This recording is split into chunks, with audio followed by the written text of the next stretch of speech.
గడిచిన సార్వత్రిక ఎన్నికల్లో ఆ జిల్లాలో కాంగ్రెస్ పార్టీని కొత్త పాత నేతల సహకారంతో 5 స్థానాలకు 5 స్థానాల్లో ఎమ్మెల్యేలను గెలుపు తీరాలకు చేర్చారు.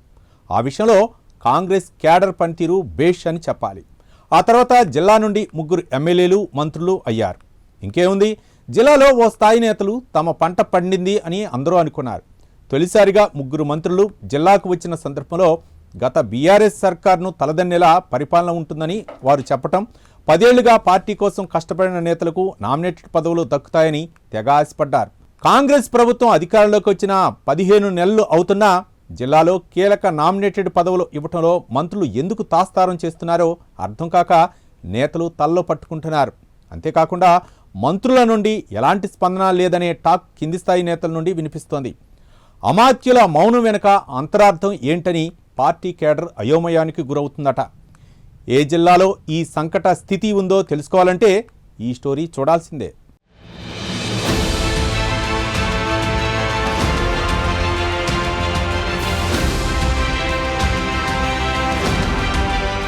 తెలంగాణ రాష్ట్రం ఏర్పడ్డాక 10 ఏళ్లుగా బీఆర్ఎస్ అధికారంలో ఉండడం, కాంగ్రెస్ పార్టీ నుండి ఎన్నికైన ఎమ్మెల్యేలను ఆపరేషన్ ఆకర్ష్ పేరుతో ఆ పార్టీలో చేర్చుకున్న జిల్లా స్థాయి నేతలు వారి వెంట వెళ్లినా జిల్లా, మండల, గ్రామ స్థాయిలో కాంగ్రెస్నే నమ్ముకున్న వారు మాత్రం ఆ 10 ఏళ్లలో పార్టీని వీడలేదు. ఇదంతా ఉమ్మడి ఖమ్మం జిల్లాలో చోటు చేసుకున్న పరిణామాలు. సరిగ్గా 17 నెలలకు ముందు ఖమ్మం జిల్లాలోని బీఆర్ఎస్ పార్టీలోని 2 కీలక నేతలు కాంగ్రెస్ పార్టీలో చేరడం ఆ పార్టీకి ఎడిషనల్గా బోనస్లా మారింది. ఇంకేముంది, ఎన్నికల్లో జిల్లాలోని 5 స్థానాలకు 5 స్థానాల్లో కాంగ్రెస్ ఎమ్మెల్యేలు గెలవగా దాని మిత్రపక్షం ఓ స్థానంలో గెలిచి ఖమ్మం జిల్లాలో పార్టీ దూకుడు మీద ఉంది. ఇక జిల్లా నుండి 3 ప్రభుత్వంలో 3 అమాత్యుల పదవులు దక్కాయి. దీంతో కీలక నామినేటెడ్ పదవులు ఆ 3 అమాత్యుల అనుచరులు తనకే అంటే తనకే వస్తుందని 17 నెలలుగా జోరుగా ప్రచారం చేసుకున్నారు. అయితే మంత్రుల నుండి ఎలాంటి స్పందన లేక నేతలు వారి చుట్టూ ప్రదక్షిణలు చేస్తూ కాలం వెల్లడిస్తున్నారట.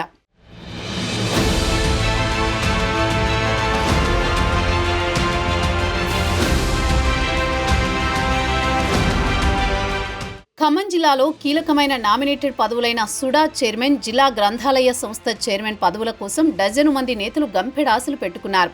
అటు ప్రభుత్వంలో కీలక మంత్రిత్వ శాఖలు దక్కించుకున్న భట్టి విక్రమార్క, పొంగులేటి శ్రీనివాసరెడ్డి, తుమ్మల నాగేశ్వరరావులు వారి అనుచరులు కీలకమైన సుడా గ్రంథాలయ సంస్థ పోస్టులు ఎవరికి ఇస్తారోనని ఆశగా ఎదురు చూస్తున్నారు.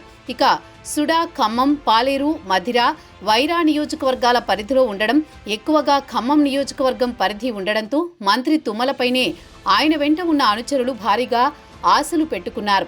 వారిలో తుమ్మల వెంట కాంగ్రెస్లోకి వచ్చిన కమర్తపు మురళీకే సుడా చైర్మన్ దక్కుతుందని ప్రచారం జరగ్గా, పార్టీ కష్టకాలంలో ఉన్నప్పుడు ఖమ్మం నగరంలో ఎన్నో ఇబ్బందులు, కేసులను ఎదుర్కొన్న మిక్కిలినేని నరేంద్ర తుమ్మల గెలుపులో కీలక భూమిక పోషించారు. ఈయన సైతం సుడా తనకే ఇవ్వాలని అటు భట్టి తుమ్మలపై ఒత్తిడి తెస్తున్నారట. కానీ తుమ్మల మాత్రం అటు కమర్తపు మురళికి సుడా కంటే రాష్ట్ర స్థాయిలో పదవి ఇస్తానని సర్ది చెప్పినట్టు తెలుస్తోంది. ఇక మిక్కిలినేని నరేంద్ర విషయంలో తుమ్మల ఎందుకో సానుకూలంగా లేనట్టు పార్టీ వర్గాల్లో చర్చ నడుస్తుండగా, ఖమ్మం పట్టణ పార్టీ అధ్యక్షుడు మైనార్టీ నేత జావిద్ సైతం తనకే సుడా చైర్మన్ ఇవ్వాలని అటు బట్టి తుమ్మలపై కొన్ని నెలలుగా ఒత్తిడి తెస్తున్నారట. మంత్రి తుమ్మల నుండి ఎలాంటి స్పందన లేకపోవడంతో ఆయన కొంతకాలంగా హైదరాబాద్లో ఉండి చైర్మన్ గిరి పొందేందుకు పార్టీ నేతల ద్వారా పావులు కదుపుతున్నట్టు సమాచారం. ఇక కొత్తగా తుమ్మలకు ప్రధాన అనుచరుడిగా ఉన్న సాధు రమేష్ రెడ్డి పేరు ఇటీవల తెరమీదికి వస్తోంది. రమేష్ రెడ్డికి సుడా ఇవ్వాలని అమాత్యుడు సైతం సంకల్పిస్తున్నట్లు పార్టీ సర్కిల్స్లో జోరుగా చర్చ నడుస్తోంది. ఏది ఏమైనా పార్టీ అధికారంలోకి వచ్చి 17 నెలలు అయినా కీలక సుడా చైర్మన్ పదవిని ఎవరికీ ఇవ్వకపోవడంతో అటు నేతల్లో ఇటు పార్టీ క్యాడర్లో నైరాస్యం నెలకొంది.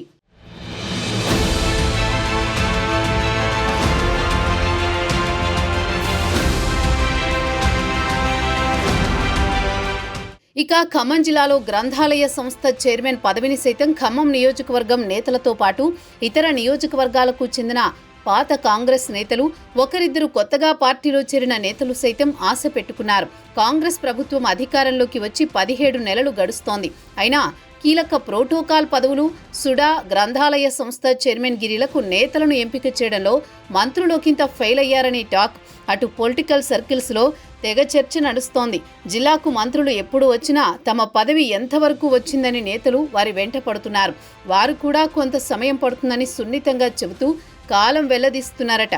ఖమ్మం జిల్లా నుండి 3 అమాత్యుల స్థానాల్లో ఉండడం, ఆ కీలక నామినేటెడ్ పదవులకు నేతల పేర్లను ఎంపిక చేయగా ఎవరో ఒకరు వారి పేరు పట్ల అసంతృప్తి వ్యక్తం చేస్తుండటంతోనే ముందుకు సాగడం లేదనే చర్చ సైతం జిల్లాలో జోరందుకుంది. ఇక సుడా గ్రంథాలయ సంస్థ చైర్మన్ పదవులను నేతలకు ఇవ్వడానికి ఎంతకాలం పడుతుందోనని అటు పార్టీ నేతలు, క్యాడర్ ఆశగా ఎదురుచూడడం వారి వంతవుతోంది. ఇకనైనా మంత్రులు స్పందించి కీలక నామినేటెడ్ పదవుల భర్తీ విషయంలో ఎలా స్పందిస్తారో వేచి చూడాలి మరి.